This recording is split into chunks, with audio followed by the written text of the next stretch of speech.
Dear friends, listener, viewers, अस्सलाम वालेकुम वरहमतुल्लाहि वबरकातुहू। मैं हूं आबिद हुसैन और आप देख रहे हैं मेरा यूट्यूब चैनल।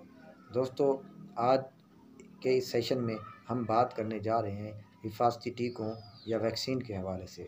दोस्तों, जब भी वैक्सीन की बात आती है या हिफाजती टीकों की बात आती है, हमारी सोसाइटी के जितने भी लोग हैं वो दो धड़ों में, दो ग्रोह में, दो तबकात में तकसीम हो जाती हैं। एक ग्रोह का मानना यही होता है कि ये हिफाजती टीके या वैक्सीनेशन अच्छी चीज़ है और वो बिला झिझक अपने बच्चों को वैक्सीनेशन भी करवाते हैं, हिफाजती टीके भी लगवाते हैं।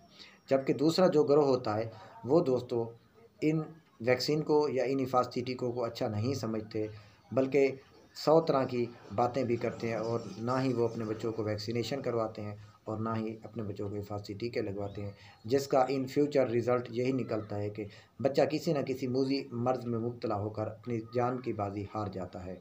तो आज का मेरा वीडियो शूट करने का यही मकसद है कि आप सब अहबाब को अवेयरनेस दी जाए ताकि आपका भी हिफाजती टीकों और वैक्सीनेशन के हवाले से जहन बनाया जाए। दोस्तों, बच्चों को लगाए जाने वाले हिफाजती टीके इन बच्चों को मुख्तलिफ अमराज, ख़ास तौर पर मूजी अमराज से बचाने के हवाले से क़ुव्वत मुदाफ़ियत पैदा करने के लिए ये टीके या वैक्सीन बच्चों को दी जाती है।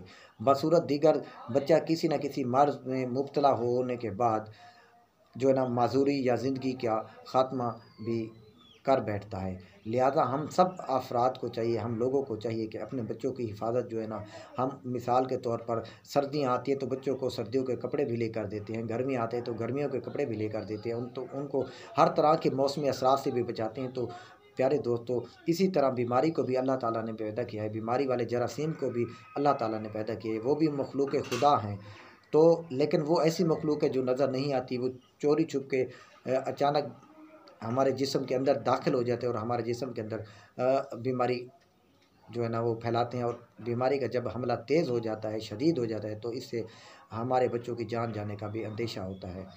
तो लिहाजा दोस्तों, हमें चाहिए कि जितनी भी गवर्नमेंट ऑफ पाकिस्तान के महकमा हेल्थ की जितनी भी टीमें होती हैं, जिस हवाले से भी वो वैक्सीनेशन करते हैं या हिफाजती टीके बच्चों को लगाते हैं, तो हमें बिला झिझक इन टीकों को जो है ना वो लगाना चाहिए। दरअसल मैं समझता हूँ ये हमारी इल्मी कमज़ोरी है, बेशऊरी है। बेशऊरी की वजह से हम जो है ना अपने बच्चों की हिफाजत नहीं कर पाते। तो दोस्तों, बच्चों को आम तौर पर मुख्तलिफ़ अमराज बिलखसूस पोलियो, खसरा, काली खांसी, टेटनस और खुरनाक के हिफाजती टीके जो है ना वो लगाए जाते हैं। बच्चों को पैदाइश के फ़ौरन बाद हिफाजती टीकों का कोर्स करवाना चाहिए। अगर आपको ये कोर्स पैदाइश के फ़ौरन बाद शुरू कर देंगे तो ये कोर्स आपका 9 महीने के बाद मुकम्मल हो जाएगा। दोस्तों, इस कोर्स में कौन कौन से हिफाजती टीके या वैक्सीनेशन शामिल होती है, आइए मैं आपको इसके बारे में सीधा जो है ना बताता हूँ। जब दोस्तों किसी घर के अंदर एक बच्चा पैदा होता है तो पैदाइश के फ़ौरन बाद ही बच्चे को एक BCG का टीका जो है ना वो लगाया जाता है। ये जो BCG का ये जो टीका होता है ये पैदाइश के फ़ौरन बाद ही लगाया जाता है और इसके साथ साथ बच्चों को पोलियो के हिफाजती कतरे भी दिए जाते हैं।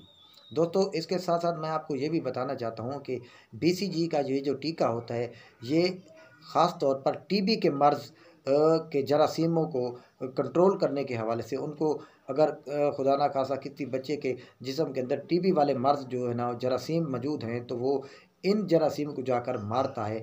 तो इसलिए हिफाजती टीका BCG जो है ना वो लगाया जाता है ताकि अगर मौजूद हैं बच्चे के अंदर जरासीम TB वाले तो वो मर जाएँ, अगर मौजूद नहीं हैं तो अगर दाखिल बाद में होते भी हैं तो BCG की जो टीका जो है ना वो मौजूद है वो उसके ख़िलाफ़ क़ुव्वत मुदाफ़अत पैदा करता है और उनके जरासीमों को जो अगर दाखिल हो जाए तो उनको मार देता है। इसके बाद दोस्तों 1.5 माह के बाद फिर पोलियो की दूसरी खुराक भी बच्चे को दी जाती है और इसके बाद DPT का टीका भी लगाया जाता है और इसके बाद फिर दूसरा टीका लगाया जाता है HBV का।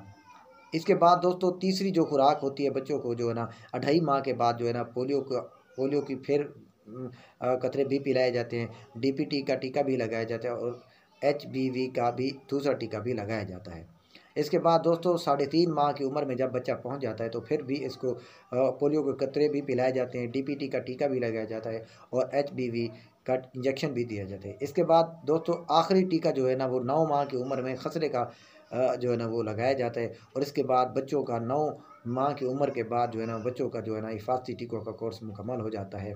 दोस्तों इसके बाद मैं बात करता हूँ कि जब बच्चे का कोर्स जो है ना मुकम्मल होने के बाद बच्चों को वक्तन जो है ना बच्चों को हिफाजती जो है ना पोलियो की मुहिमें जो दरमियान में आती हैं वो जारी रखनी चाहिए। बच्चों को हिफाजती पोलियो के कतरे ज़रूर जो है ना वो पिलवाने चाहिए। इस तरह के कतरे पिलाने में कोई हर्ज नहीं होता। ये हिफाजती टीके बच्चे के बीमार होने की सूरत में भी लगाए जाते हैं। अगर एक बच्चा कोई बीमार है, उसको बुखार है, नज़ला ज़ुकाम है, खांसी है, तो हिफाजती टीकों वाला अगर लगाने आ गया है तो आपको बिला झिझक चाहिए कि उसको हिफाजती टीका लगवा दें। इसमें कोई कबाहत वाली, कोई ऐसी ख़तरे वाली कोई बात नहीं है। इन टीकों का कोर्स मुकम्मल करवाने से बच्चा जो है ना इन मुहलिक अमराज से महफूज हो जाता है। ये मुहलिक अमराज से बचाव के हवाले से जो टीके लगाए जाते थे, ये शुरू में ये पहले 6 टीके लगाए जाते थे। वक्त गुजरने के साथ साथ अब 7वां इंजेक्शन भी जो कि बच्चों को लगाया जाता है वो होता है अपना बच्चों को हेपाटाइटिस से बचाव के हवाले से। तो आप सब अहबाब को मैं इस चैनल की तवज्जो से रिक्वेस्ट करता हूँ कि अपने बच्चों को बिला झिझक पोलियो के खतरे भी पिलवाएँ और बच्चों को हिफाजती टीकों का कोर्स भी मुकम्मल करवाएँ।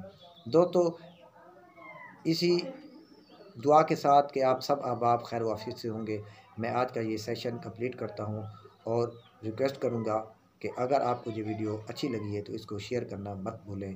फेसबुक पेजेस पर शेयर करें, व्हाट्सएप में शेयर करें, ताकि ये पैगाम ज़्यादा से ज़्यादा सदका जारिया की नीयत से ज़्यादा से लोगों तक पहुँच जाए और ज़्यादा से ज़्यादा लोग अपने बच्चों को जो है ना इंजेक्शन के साथ साथ पोलियो के कतरे भी पिलाएँ और अपने बच्चों को महफूज बनाएंगे। क्योंकि दोस्तों बच्चे महफूज तो पाकिस्तान महफूज, क्योंकि ये बच्चे हमारे मुल्क के पाकिस्तान का फ्यूचर होते हैं।